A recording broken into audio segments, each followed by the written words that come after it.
warahmatullahi wabarakatuh. Hello guys, welcome back with me Wuni. Balik lagi nih dengan saya Wuni. Gimana nih kabarnya hari ini? Sehat? Alhamdulillah. Gimana nih dengan belajarnya? Apakah kalian masih semangat buat belajar? Tentunya semangat dong. Walaupun pandemi gitu kan, walaupun kita sekolahnya secara daring, tidak tatap muka, kita harus tetap semangat ya. Oke. Nah, di video kali ini gitu, saya akan memberitahu ataupun mengajarkan gitu kan, gimana sih caranya belajar bahasa Inggris gitu. Banyak sekali gitu kan anak pada bilang, aduh bahasa Inggris tuh apa sih gitu, bahasa Inggris tuh susah loh gitu, susah untuk dimengerti, itu tuh bahasa apa sih, nggak tahu, pusing, udah mager gitu. No, kita nggak boleh kayak gitu guys. Karena apa gitu kan, zaman gitu kan semakin maju gitu, zaman semakin modern, jadi mau nggak mau kita tuh harus bisa bahasa Inggris, karena bahasa Inggris tuh penting banget di era modern ini guys. Nah, jadi di video kali ini gitu kan, mau ngasih tahu gitu gimana sih gitu kan caranya buat belajar bahasa Inggris gitu, yang seneng gimana sih gitu biar nggak boring gitu. Terus gimana sih langkah awal gitu, apa sih pertama-tama gitu, gimana sih caranya belajar bahasa Inggris gitu, atau hafalan vocab kah yang banyak, atau lang grammar, atau langsung speaking. Kayaknya speaking nggak mungkin deh gitu kan, karena kan nggak tahu vocabnya, nggak tahu grammarnya. Gimana dengan speakingnya gitu, udah bingung nih mau mulai dari yang mana gitu kan. Nah, jadi gitu, di video kali ini saya mau ngasih tahu cara bikin kalimat gitu kan. Tapi jangan salah guys, ketika kalian pusing gitu kan, belajar bahasa Inggris, bingung mau mulai dari yang mana gitu kan, jangan khawatir. Ketika kita ingin bicara ataupun belajar bahasa Inggris, jadi langkah awal itu adalah speaking. Kenapa bukan grammar? Kenapa bukan vocab gitu kan? Padahal kan kalau mau ngomong gitu kan nggak tahu dasarnya gimana, terus gimana dong mau ngomongnya, ya nggak? Nah, banyak banget orang yang berpikiran seperti itu guys, padahal itu salah. Bayangkan nih, ibarat gitu kan ya, ketika seorang bayi lahir, dia pertama belajar apa? Ngomong kan? Dengerin ngomong. Gak mungkin dia langsung belajar matematika, langsung nulis, gak mungkin kan? Nah, itu sama aja dengan bahasa Inggris guys. Jadi pertama yang kita belajar itu adalah speaking dulu, bukan juga grammar, bukan juga vocab gitu.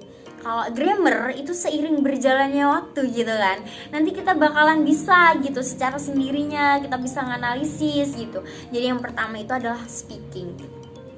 Tapi sebelum speaking juga nih, di video kali ini nih saya mau ngasih tahu gitu kan ya, tadi udah ngomong ya. Iya, mau ngasih tahu gitu caranya gitu, gimana sih gitu kan. Dan ternyata gitu bahasa Inggris sama bahasa Indonesia itu sama aja guys, gak ada bedanya gitu. Cuman bedanya kalau di bahasa Inggris tuh ada keterangan kemarin, lampau, yang akan datang, yang udah terjadi gitu kan, ada cara-caranya gitu. Tapi kalau pembuatan sentence ataupun kalimat itu sama aja, yaitu caranya dengan menggunakan subjek, predikat, objek, keterangan. Sama aja di bahasa Inggris. Bahasa Inggris pun juga ada guys. Kalau di bahasa Indonesia SPOK. Kalau bahasa Inggris apa tuh? Ada yang tahu nggak? Penasaran? Yuk kita intip. Oke guys, jadi gitu kita mau bahas nih ya. Tadi kan udah dijelasin kalau dalam bahasa Indonesia itu ada yang namanya SPOK. Kalau dalam bahasa Inggris apa ya? Ada yang tahu? Iya, jadi kalau di dalam bahasa Inggris itu namanya subject, verb, and object. Oke, bisa object, bisa adverb gitu, bisa adjective also. Nah, kalau dalam bahasa Indonesia itu sama aja dengan SPOK. Oke. Nah, contoh nih ya, contoh. Dia berbicara bahasa Inggris ya, dia perempuan ya. Dia berbicara speak bahasa Inggris. Nih contohnya di office, in office. Oke, coba nih, saya udah subjek, berbicaranya verb, dia pakai kata kerja, Englishnya object. Nah, Bisa kan? Sama aja di bahasa Indonesia nih, ada subjek, predikat, objek. Nih, in office-nya bisa jadi keterangan waktu. Gitu, sama kan guys? Nah, bedanya apa? Nah, yang buat bedain gitu di bahasa Indonesia sama bahasa Inggris di kata kerjanya. Nah, di sini kalau dianya perempuan berarti kata kerjanya pakai S. Jadinya she speaks English in office. Nah, like this one guys, seperti ini guys. Sama aja. Kalau di bahasa Indonesia, dia berbicara bahasa Inggris di office. Kalau kemarin ya udah tinggal ditambahin gitu kan. Kemarin dia tuh berbicara bahasa Inggris loh di kantor gitu kan. Kalau di bahasa Inggris, nah yang kata kerjanya tadi karena bentuknya itu adalah kemarin gitu kan. Jadi di sini dia pakainya lampau gitu guys.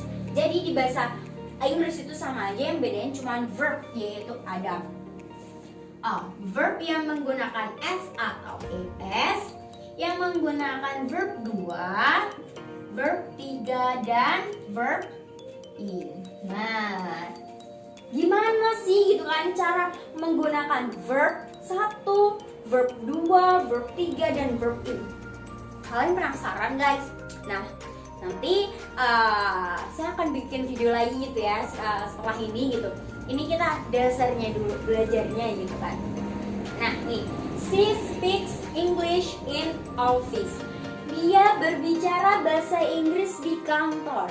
Coba kalau bilang dia tidak berbicara bahasa Inggris loh di office, berarti gimana? Ya udah tinggal bikin lagi di sini. Sini ya, sini guys. She doesn't speak English in office. Nah, dia tidak berbicara bahasa Inggris di kantor. Nah, kenapa kok dia tuh pakai does gitu kan, bukan don't ya? Don't, do not, ataupun done gitu bacanya. Nah, karena di sini subjeknya she. Jadi kalau subjeknya she, dia menggunakan does.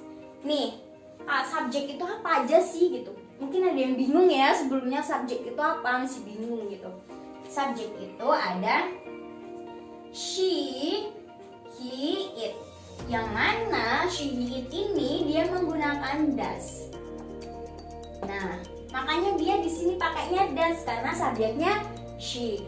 Kalau subjeknya I, you, they, we, dia baru menggunakan